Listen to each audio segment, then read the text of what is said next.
जय हिंद बच्चों। स्वागत है ज्ञान की डिजिटल दुनिया एमएसएफ इंस्टीट्यूट में।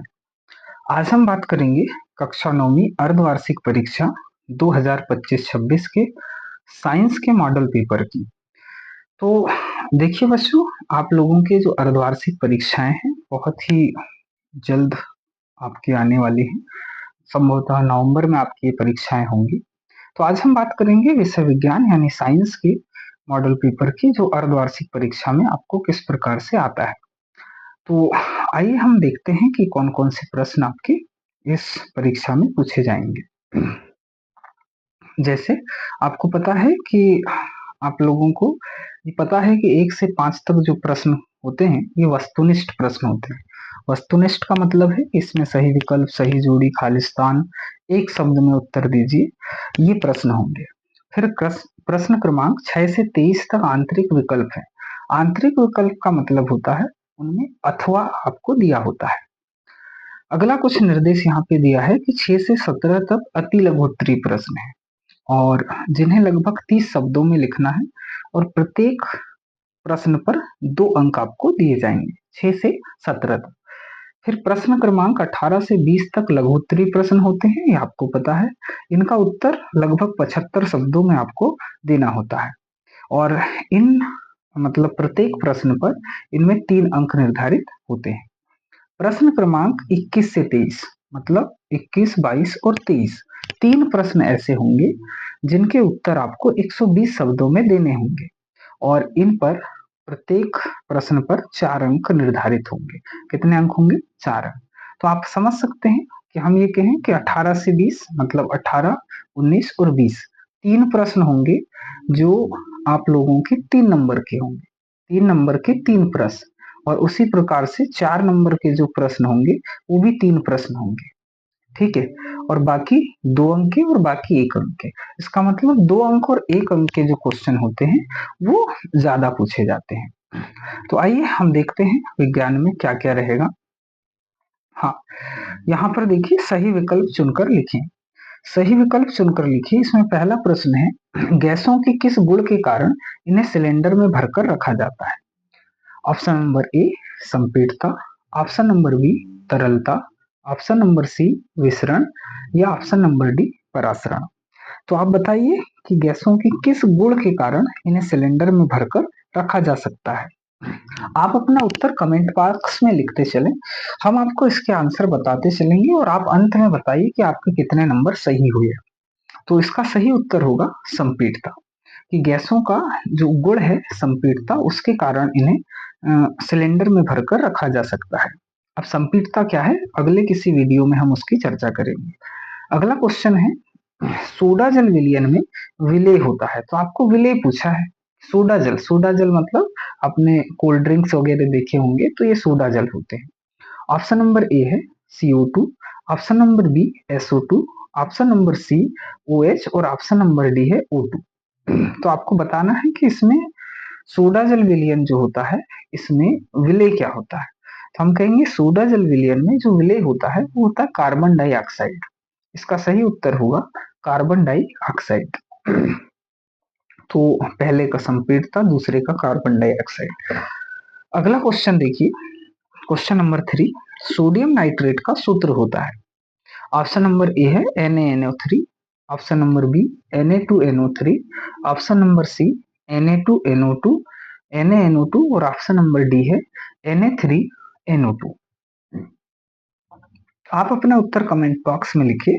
हम बता दें सोडियम नाइट्रेट, सोडियम मतलब Na होता है और नाइट्रेट NO3 होता है। इसका मतलब ये NO2 वाले तो आंसर नहीं होंगे, क्योंकि नाइट्रेट क्या होता है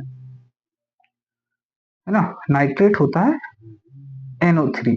ठीक है, तो इसका सही उत्तर होगा, इसका सही उत्तर है NaNO3। सोडियम नाइट्रेट का सूत्र होता है NaNO3। ठीक, अगला क्वेश्चन, क्वेश्चन नंबर 4। देखिए क्वेश्चन नंबर 4 है, वेग का एसआई मात्रक क्या होता है? तो वेग का एसआई मात्रक ms की घात ऋण 2, ms की घात ऋण 1 या m। इसका सही उत्तर आप बताएं क्या होगा। यहाँ जो टिक लगा है वो एक्चुअल में गलत है।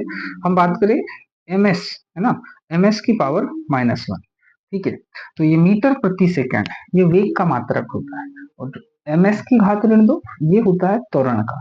ये m मतलब मीटर, किसका मात्रक होता है? मीटर। तो मीटर होता है लंबाई का मात्रक, ठीक है। तो याद रखेंगे ms की घात ऋण 2 किसका होगा? ये होगा त्वरण का मात्रक। किसका मात्रक है? ये त्वरण का मात्रक। और ms की घात ऋण 1 ये मात्रक है वेग का। अगला सवाल देखिए, क्वेश्चन नंबर 5। वस्तु द्वारा अपनी गति अवस्था में परिवर्तन के विरोध को क्या कहते हैं? वस्तु अगर अपनी गति की अवस्था में परिवर्तन के का विरोध करता है, परिवर्तन का विरोध करता है, तो उसे क्या कहते हैं? उसे घर्षण कहते हैं, उसे जड़त्व कहते हैं, उसे भार कहते हैं, या उसे संवेग कहते हैं। ऑप्शन नंबर ए घर्षण, ऑप्शन नंबर बी भार, सॉरी, ऑप्शन नंबर सी भार है, ऑप्शन नंबर बी जड़त्व और ऑप्शन नंबर डी संवेग। तो अगर वस्तु अपनी गति की अवस्था में परिवर्तन का विरोध करता है तो हम इसे कहते हैं, क्या कहते हैं बताओ? हम इसे जड़त्व कहते हैं। क्या नाम देते हैं? जड़त्व। अगर वस्तु विरामावस्था में तो भी वह अपने अवस्था परिवर्तन का विरोध करता है, इसे क्या कहेंगे? जड़त्व कहेंगे। और अगर वस्तु अपनी गतिज अवस्था में, किस अवस्था में? गति की अवस्था में, और वह अपनी अवस्था परिवर्तन का विरोध करे, कोई भी वस्तु अपनी अवस्था परिवर्तन का विरोध करे, तो हम उसे क्या कहते हैं? जड़त्व कहते हैं। ठीक, अगला सवाल देखें। नेक्स्ट क्वेश्चन देखिए, सार्वत्रिक गुरुत्वीय नियतांक जी का मात्रक क्या होता है? तो जी का मात्रक होता है न्यूटन। ऑप्शन नंबर ए देखिए, यहाँ पे ऑप्शन नंबर ए है न्यूटन मीटर स्क्वायर पर KG square. Option number B है न्यूटन मीटर की पावर -2 केजी की पावर -1। ऑप्शन नंबर सी है न्यूटन मीटर केजी, और ऑप्शन नंबर डी है न्यूटन मीटर केजी की पावर -2। ठीक, तो हम यहाँ पे बात करेंगे कि यहाँ जो गुरुत्वीय नियतांक होता है जी, जिसका मान होता है, इसका मान कितना होता है? 6.67 इंटू 10 की पावर -11। और ये किसमें होता है? ये होता है न्यूटन मीटर स्क्वायर पर केजी स्क्वायर, या हम इसको लिख सकते हैं केजी की पावर -2। इसका मतलब हमारा सही उत्तर है option A, newton metre square KG -2। तो ये बात याद रखेंगे आप। क्वेश्चन 6 का answer, answer number A. Next question देखिए, अगला क्वेश्चन है रिक्त स्थानों की पूर्ति कीजिए। इसमें पहला क्वेश्चन है टिंडल प्रभाव, है ना। टिंडल प्रभाव ब्लैंक विलियन द्वारा प्रदर्शित गुण है। तो आप बताइए, टिंडल प्रभाव जो होता है कोलाइडी विलियन के द्वारा प्रदर्शित होता है। तो आपको याद रखना कोलाइडी विलियन। कौन सा विलियन? कोलाइडी विलियन। निश्चित आवेश युक्त परमाणुओं का समूह क्या कहलाता है? आप बताएंगे? बताइए, आप कमेंट बॉक्स में आंसर दीजिए कि निश्चित आवेश युक्त परमाणुओं का समूह, इसे हम क्या कहेंगे? अगर आवेश युक्त परमाणु है तो हम उन्हें आयन कहते हैं। क्या कहते हैं? आयन, है ना। या तो परमाणु हो सकता है या परमाणुओं का समूह हो सकता है। कोशिका झिल्ली किसकी बनी होती है? तो ये बायोलॉजी का क्वेश्चन है, ये फास्फोलिपिड। आपको याद रखना फास्फोलिपिड, हाँ, फास्फोलिपिड। तो कोशिका झिल्ली किसकी बनी होती है? फास्फोलिपिड की होती है। आप यहाँ पे लिपिड भी आंसर दे सकते हैं इसका, है ना, अकॉर्डिंग टू आपके बुक के अनुसार। तो आप ये कहेंगे कि कोशिका झिल्ली लिपिड की बनी होती है। प्रति इकाई समय में चली गई दूरी को क्या कहते हैं? तो इकाई समय में, एकांक समय में चली गई दूरी को आप चाल कहेंगे। क्या कहेंगे? चाल। ठीक। गुरुत्वाकर्षण का नियम किसने दिया था? आपको पता है, सर आइजक न्यूटन। हमने बताया था आपको 1875 में उन्होंने एक किताब भी लिखी थी, गुरुत्वाकर्षण का नियम भी उन्हें नहीं प्रस्तुत किया था। क्या नाम है? Sir Isaac Newton. तो आप सिंपल लिख सकते हैं न्यूटन ने दिया था। किसने दिया था? न्यूटन ने। अगला क्वेश्चन है एक यूनिट ऊर्जा का अर्थ होता है। तो एक यूनिट ऊर्जा का अर्थ होता है 1000 वाट आवर। क्या होता है? 1000 वाट आवर, है ना, वाट आवर, है ना। तो आवर को हम लिखते हैं घंटा, है ना। तो 1000 वाट आवर, या हम इसको कह सकते हैं एक यूनिट में 1 किलो वाट आवर होते हैं। कितने होते हैं? 1 किलो वाट, क्योंकि 1000 वाट को हम 1 किलो वाट भी बोल सकते हैं। तो ये थे हमारे रिक्त स्थानों की पूर्ति कीजिए। नेक्स्ट क्वेश्चन देखिए, सत्य असत्य लिखिए। तो सत्य असत्य लिखिए में पहला सवाल है, मिश्रण का निश्चित गलनांक होता है। तो बताइए ये सही होता है या गलत बात है। अगर हम कहें मिश्रण, तो मिश्रण का कोई निश्चित गलनांक नहीं होता, मिश्रण का अनिश्चित गलनांक होता है ना। किसी पदार्थ का निश्चित गलनांक हो सकता है, मिश्रण का निश्चित गलनांक होता है, ऐसा ये कह रहा है, जो कि गलत है। एल्यूमिनियम द्विपरमाणुक होता है। अगर हम एल्यूमिनियम की बात करें तो हम एल्यूमिनियम को ऐसे लिखते हैं Al। इसका मतलब क्या है, हम कभी इसको Al2 लिखते हैं क्या? नहीं लिखते हैं। हाँ, जब किसी यौगिक में आया तब लिख सकते हैं, लेकिन सामान्यतः जैसे हम N2 लिखते हैं, जैसे हम O2 लिखते हैं, जैसे हम Cl2 लिखते हैं, वैसे हम Al2 नहीं लिखते। इसका मतलब Al लिखा जाता है, और Al क्या है? द्विपरमाणु नहीं है ना। इसमें द्विपरमाणुओं का मतलब होता है ये दो परमाणु, जैसे N2 में दो परमाणु है, तो ये भी क्या हो गया? गलत हो गया। अगला देखें, है ना। नेक्स्ट क्वेश्चन है क्वेश्चन नंबर 3। देखिए क्या है, तो ये भी क्या हो गया अपना? गलत हो गया। क्वेश्चन नंबर 3 देखिए, कैथोड किरणों की खोज थॉमसन ने की थी। बिल्कुल सही बात है, कैथोड किरणों की जो खोज है जे थॉमसन ने की थी। विस्थापन परिवर्तन की दर को वेग कहते हैं। ये भी सही बात है, विस्थापन परिवर्तन की दर को आप क्या कहेंगे? वेग कहेंगे। गुरुत्वाकर्षण बल एक क्षीण बल है। तो क्षीण का मतलब होता है दुर्बल, दुर्बल का मतलब बहुत कम, मतलब बल हम कहेंगे। तो एक दुर्बल बल होता है गुरुत्वाकर्षण, ये बात भी सही है। धान, सोयाबीन एवं मक्का खरीफ की फसलें किसे कहते हैं? खरीफ की फसलें। आपको पता है कि ऐसी फसलें जो बरसात में, यानी हम कहें कि वर्षा ऋतु में बोई जाती हैं, इन्हें हम कहते हैं क्या? खरीफ की फसलें। धान को वर्षा ऋतु में बोते हैं, सोयाबीन को ये भी वर्षा ऋतु में, और मक्का को ये भी वर्षा ऋतु में। तो धान, सोयाबीन, मक्का, ये सब कौन से ऋतु की फसलें हैं? ये सब वर्षा ऋतु की, और वर्षा ऋतु में बोई जाने वाली फसलों को खरीफ की फसलें कहते हैं। तो ये भी हमारा करेक्ट आंसर है। आइए बढ़ते हैं अगले प्रश्न की ओर। क्वेश्चन नंबर 4, ये है सही जोड़ी बनाइए। तो सही जोड़ी देखिए आप, एक तरफ है कोलाइड। कोलाइड क्या होता है बताइए? फास्फोरस, प्रकाश संश्लेषण, अनेक्षिक पेशी, दूध, MgCl2, 1s2, पोटेशियम। इधर है colloid, magnesium chloride, deuterium, chloroplast, हृदय की पेशियां, हृदय वृहत पोषक, है ना। तो बताइए कोलाइड का क्या होगा? दूध एक प्रकार का क्या है? कोलाइड विलयन है। तो कोलाइड का क्या हो गया? दूध हो गया। मैग्नीशियम क्लोराइड का यहाँ सूत्र लिखा हुआ है Mg2Cl2, ये क्या है? Magnesium chloride. अगला है ड्यूटेरियम। ड्यूटेरियम होता है हाइड्रोजन का समस्थानिक 1s2, ये क्या है? ड्यूटेरियम। क्लोरोप्लास्ट, आपको पता है क्लोरोप्लास्ट मतलब प्रकाश संश्लेषण, ये क्लोरोफिल आपने सुना होगा। तो क्लोरोप्लास्ट प्रकाश संश्लेषण से संबंधित है। हृदय की जो पेशियां होती हैं ये अनैच्छिक पेशी होती हैं। हृदय की पेशियां कैसी होंगी? अनैच्छिक पेशियां। और वृहत पोषक में आएगा आपको पोटेशियम। क्या आएगा? पोटेशियम। पोटेशियम क्या होता है? एक वृहत पोषक तत्व होता है। आपने सुना होगा एनपीके। तो ये एनपीके क्या है? ये के का मतलब है पोटेशियम, और ये क्या होता है? एक वृहत पोषक तत्व होता है। ठीक, ये थी आपकी सही जोड़ी। नेक्स्ट क्वेश्चन देखिए, एक शब्द में उत्तर दीजिए। हम अगर इस सवाल की बात करें, एक शब्द में उत्तर दीजिए, तो यहाँ देखिए, ठीक है।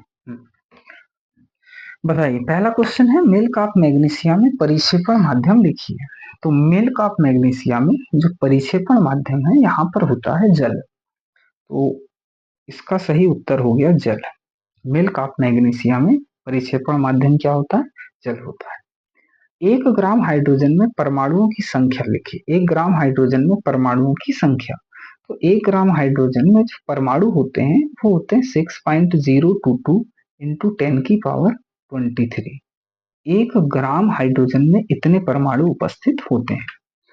अगला सवाल देखिए, क्वेश्चन नंबर 3, दो अस्थियों को आपस में जोड़ने वाले ऊतक का नाम। तो ये आपको पता है, इसे हम लिगामेंट कहते हैं। लिगामेंट, है ना। लिगामेंट। तो लिगामेंट क्या होता है? अस्थियों को आपस में जोड़ता है, इसको स्नायु भी कहेंगे हम हिंदी में।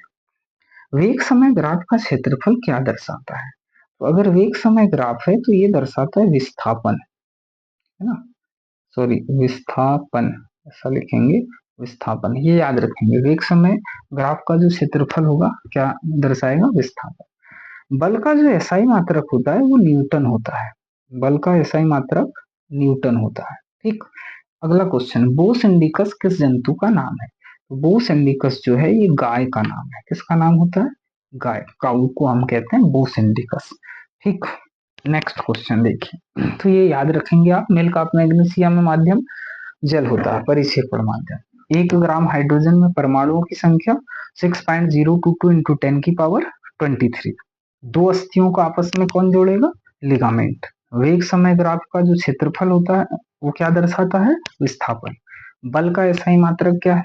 न्यूटन। और बोस इंडिकस किस जंतु का? गाय का। अगला नेक्स्ट देखिए, लघु उत्तरी प्रश्न। तो लघु उत्तरी प्रश्नों आपको लिखा दिए गए हैं सारे प्रश्न, आप इनको एक बार रिवाइज कर लेंगे। हम यहाँ पर आपको बता दे रहे हैं कि किस प्रकार के क्वेश्चन आपसे पूछे जाते हैं। जैसे यहाँ पूछा है संगलन की गुप्त ऊष्मा को स्पष्ट कीजिए। अगला क्वेश्चन है गलनांक को परिभाषित कीजिए। आप गलनांक को परिभाषित कर देंगे, संगलन की गुप्त ऊष्मा।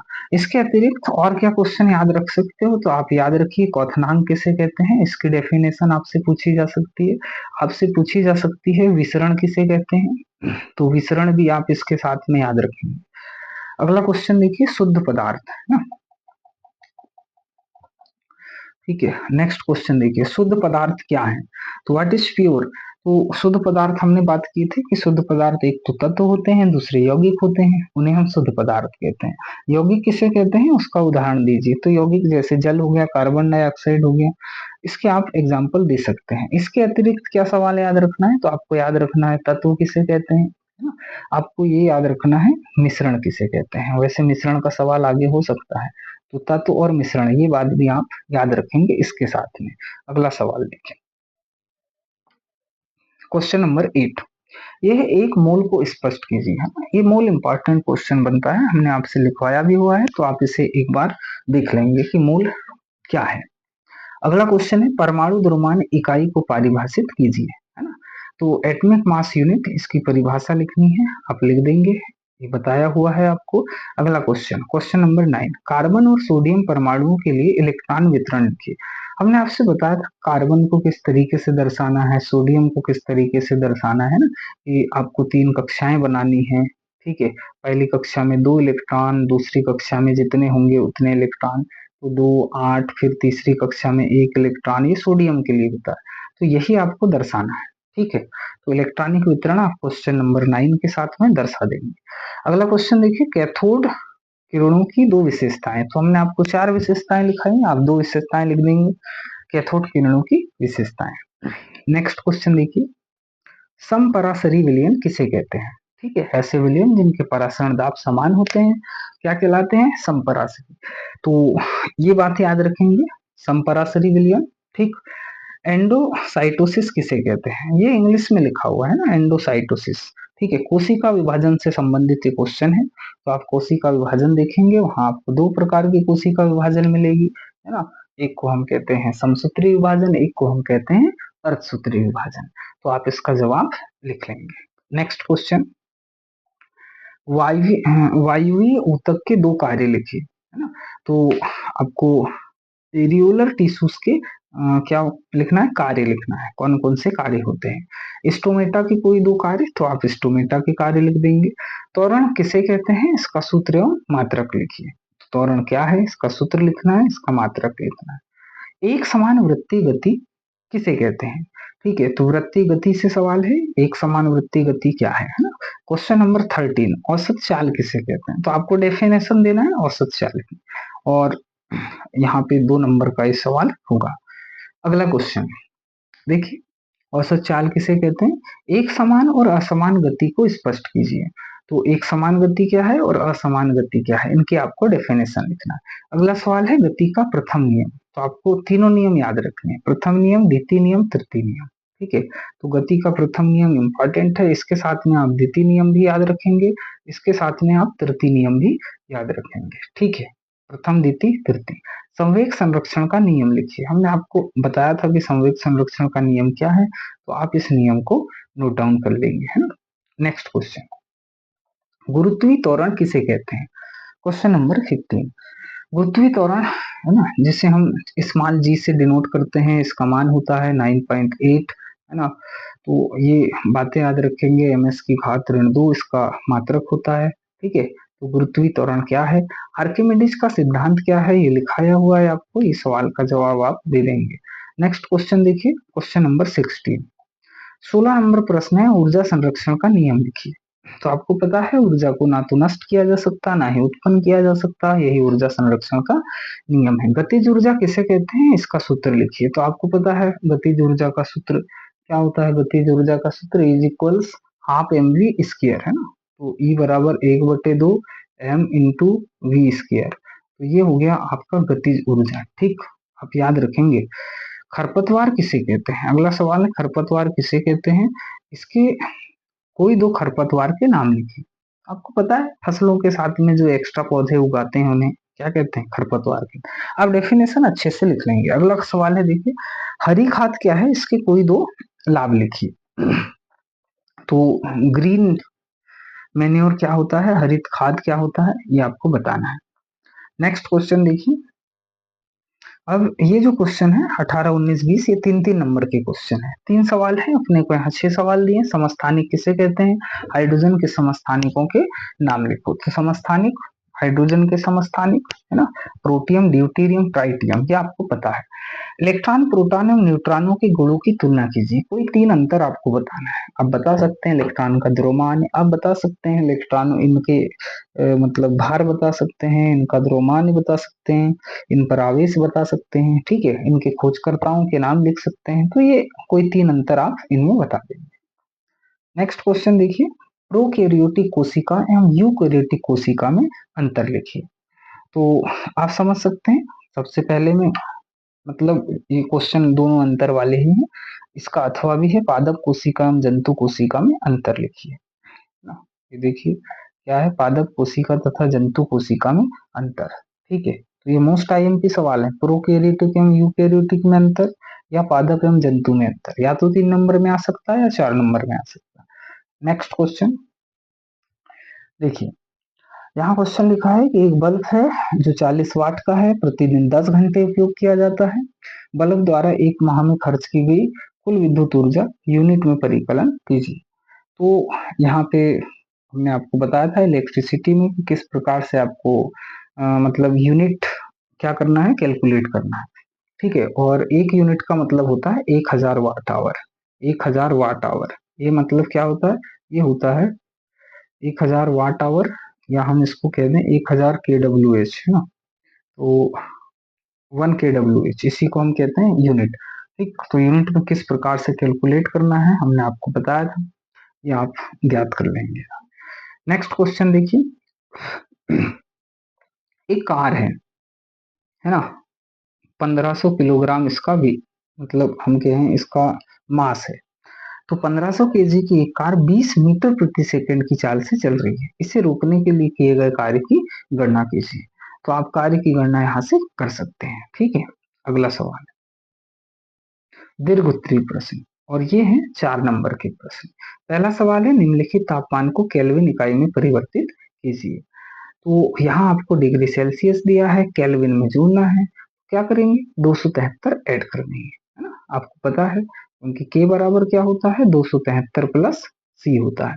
तो ये के बराबर 273 प्लस सी आपको याद रखना है, इन सबको जोड़ देंगे, आपको केल्विन में इसकी वैल्यू मिल जाएगी। अगला सवाल, वाष्पीकरण की दर को प्रभावित करने वाले 4 कारक स्पष्ट हमने लिखाया हुआ है, नोट कराया हुआ है, आप इसको पढ़ लेंगे। ये इंपॉर्टेंट क्वेश्चन होगा, वाष्पीकरण की दर को प्रभावित करने वाले कारक। नेक्स्ट क्वेश्चन देखिए, पौधों में एपिडर्मिस की भूमिका क्या है, 4 बिंदुओं के आधार पर स्पष्ट कीजिए। एपिडर्मिस की भूमिका आपको बतानी है। ठीक, अगला है, पेशियां क्या होती हैं, कितने प्रकार की होती हैं। रेखित पेशी एवं अरेखित पेशी के 2-2 लक्षण लिखना है। ठीक है, तो ये रहेगा आपका प्रश्न क्रमांक 22। अगला और अंतिम प्रश्न है प्रश्न क्रमांक 23। कह रहा है एक 2 किलोग्राम की वस्तु पर 2 सेकंड के लिए एक नियत बल कार्य करता है जो इसके वेग को 3 मीटर प्रति सेकंड से 7 मीटर प्रति सेकंड कर देता है। लगाए गए बल की मात्रा ज्ञात कीजिए। मतलब यहाँ पे आपको बल ज्ञात करना है, ठीक। या अथवा में इसका दूसरा सवाल है 2 किलोग्राम पिस्टल से 2 किलोग्राम पिस्टल से 20 ग्राम की गोली 150 मीटर प्रति सेकंड के वेग से छोड़ी जाती है। पिस्टल के पीछे हटने का वेग ज्ञात कीजिए। मतलब पिस्टल 2 किलोग्राम की है और उससे 20 ग्राम की गोली 150 मीटर प्रति सेकंड की दर से छोड़ी जा रही है आगे की ओर। तो पीछे का जो हटने का वेग है पिस्टल का वो आपको ज्ञात करना है, ठीक। यहाँ गति का तीसरा नियम लगेगा, उसके अकॉर्डिंग हम इसको ज्ञात कर सकते हैं। तो ये सारे क्वेश्चंस हैं जो आपको याद करने हैं, बहुत इंपॉर्टेंट क्वेश्चंस है। इसी के अकॉर्डिंग जो आपका क्वेश्चन पेपर है वो आएगा। ये एक मॉडल पेपर था, याद रहे ये एक मॉडल पेपर है, ना कि यही रियल पेपर, ठीक है। और रियल पेपर के चक्कर में ना पड़े बच्चों, ये आपके मॉडल पेपर हैं, इन्हीं के आधार पर आप बाकी के क्वेश्चंस की तैयारी करेंगे। तो ये था हमारा आज का सेशन। अब जो भी महत्वपूर्ण प्रश्न उत्तर है या ऐसे कोई प्रश्न जो आपसे ना बन रहे हो, आप हमें कमेंट बॉक्स में लिखिए, हम इसके जवाब आपको दे देंगे। मिलते हैं नेक्स्ट वीडियो में, तब तक के लिए पढ़ते रहें, बढ़ते रहें। जय हिंद।